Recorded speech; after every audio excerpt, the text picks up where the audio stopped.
Hi Ash, good to see you. Thank you for joining me today. Morning. Now, you're obviously a familiar face to Pompey fans as the chairman of the Supporters Trust during the fan ownership era, but your day job now is at the Football Supporters Association, where you're the head of supporter engagement and governance.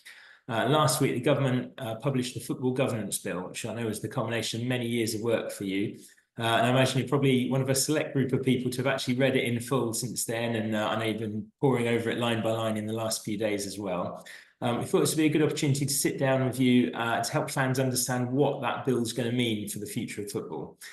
So, big question, but what is the Independent Football Regulator and what is it going to mean for the future of our game? Yeah, Donald, the first thing I'll point out is that it is many years of work, but not just me. There's a team of people and in fact supporter groups and trusts around the country that have put their weight behind the work that we've been doing here. So there's a lot of people that deserve credit for where we've ended up. Why is it needed? I think Pompey fans know more than many other clubs why it's needed. If you look at the problems that our club went through multiple times in administration, huge debts, a weird and wonderful litany of owners that were allowed to own our treasured club.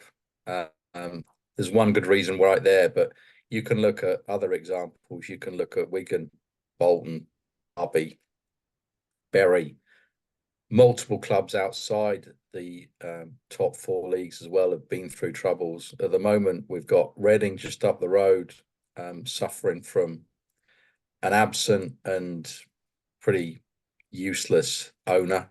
So there's many reasons. But how did we get here? I think you go back. I mean, work from fans to try and improve regulation around football has gone on for decades. But I think this most recent spell goes back about 7 years, perhaps. And football support organisations were trying to convince the FA to step up and do more as the national regulator for football. But to be quite honest, they weren't that interested in the things that we were talking about. And so we started going to politicians and to government and trying to convince them what was needed. Some of those tragedies in football that I mentioned helped the demise of Bury and the publicity it received. But actually, perhaps the biggest trigger that got everything kick-started was the threat of the European Super League and how the fans of those clubs reacted very quickly. And I think that surprised some of the owners. American and Middle Eastern owners perhaps didn't understand the passion that their own fans had to play domestic football, compete in Europe if you reach top level, but not compete in Europe every season all the time.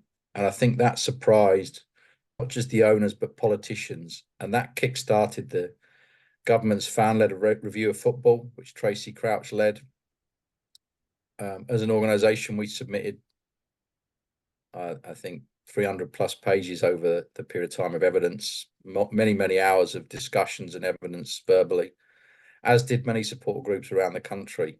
And eventually, a few years on, we're at our second iteration of the Football Governance Bill. The first was put in through the time of the Conservative government early this year. The Labour government have just released the latest version, which is improved and strengthened in a few areas. So we're quite happy, but we continue to lobby and ask for changes to improve it further with football fans and football supporters across the country in mind. So you've laid out some of the reasons that this bill is so important. What are some of the powers that this is going to give to this Independent Football Regulator? Yeah, I don't want to bore everyone too much, so I'll try to keep it brief and keep focused on some of the things that really impact people as football fans. One of the aims of the bill, well, let's talk about two of the main aims of the bill. One is to make sure that the football pyramid of this country is sustainable.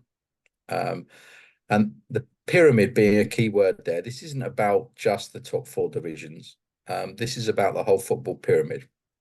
Although it's important to clarify that on day one, the regulator's main overview will be the top 5 divisions. It won't be the whole pyramid. The FA will continue to have responsibility, and other league systems outside of that will continue to have responsibility below that.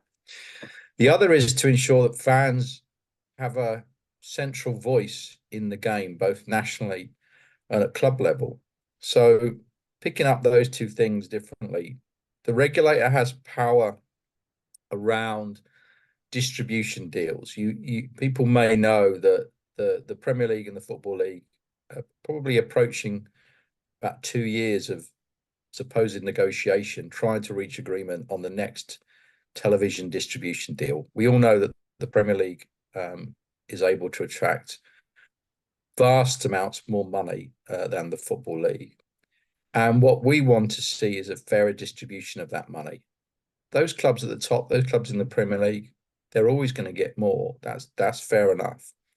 But at the moment, we see these huge gulfs. We know, we're sitting bottom of the Championship right now. We know what it's like to try and compete in the Championship. If we were to try and compete in a club interested in getting promoted in the Championship without vast amounts of money injected by our owners, that's impossible. What the regulator will aim to do is to bring a little bit more competitive balance. It's never going to return to the way it was several decades ago before the Premier League existed. But the ways to make it easier, there's ways to make it fairer. It will also try to keep an eye on the way in which clubs are manage their finances, with the aim being to intervene. The ideal with the regulator is that no club ever needs to get sanctioned because the regulator steps in early enough.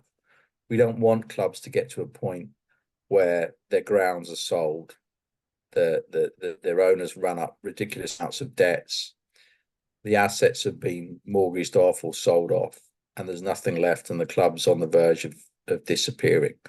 The regulator should, hopefully will, bring control to some of those areas. It does it through financial controls, which sit over and above the leagues. It also does it by having the ability to stop major assets such as grounds being sold outside of the football club company. There's a few other things around that which are important. There's clauses in there which would hopefully stop clubs being able to walk off and join a European Super League. Should stop clubs being able to go and play 1 or 2 games abroad, as something that we've seen proposed not just in the Premier League but more recently in the Football League as well. We as fans, we don't want to see that. We want clubs to be playing in this country. I think then you look at the engagement side of it. Clubs are going to be properly judged and regulated on how they engage with fans, and that means different things for different clubs. Portsmouth is actually quite a good model of engagement. The club engages with fans in many different ways, and quite often actually consults them on significant topics of interest such as ticketing, and has been shown to listen to the fans' voice as well. That's not the same at many clubs across the country. Ticketing has been a particular issue most recently in the Premier League. We see protests over the last couple of weeks that the FSA have pulled together with fan groups in the Premier League. That's because of concessionary pricing being sort of dragged away from loyal fans. And one of the things that we've managed to convince the Labour government to include is a specific mention about ticketing being a consultation item. So the fans' voice becomes central to the club. The club is expected to engage with them. What we can't do, what the regulator can't enforce, is that the fans get to make every decision. That's unrealistic. But the fans' voice has to be heard, and clubs have to explain that they've listened to it. And if they haven't followed the advice and the wishes of fans, they have to explain why that's been done. So hopefully we'll see changes in the way in which fans are involved in their clubs across the country as well as nationally across the game. I think those are some of the biggest hitting items within the bill, albeit it goes a lot deeper than that and empowers the regulator in many other ways, hopefully for the better of football. That's all sounding really, really positive, but there'll be some that are perhaps a little bit cynical, maybe a little bit weary, and sort of wondering whether this regulator is actually going to have teeth and will really have the power to enact change.